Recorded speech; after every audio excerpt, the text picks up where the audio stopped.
संगवारी हो ऐसे कटहल की सब्जी बना तो संगवारी हो मस्त टेस्टी टेस्टी वाला। ये तो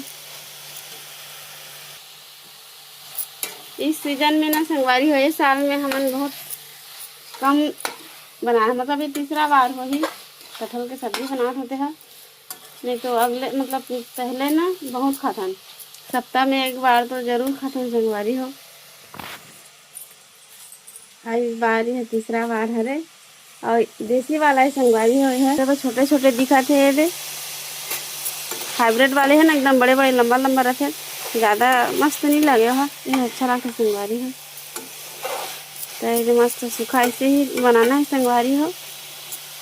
लोगे सब्जी मोर बन गए है और पति देव कहा था कि खाना खा के जहाँ करके, तो चलो वीडियो लाइक कर दियो संगवारी हो, चैनल सब्सक्राइब कर दियो।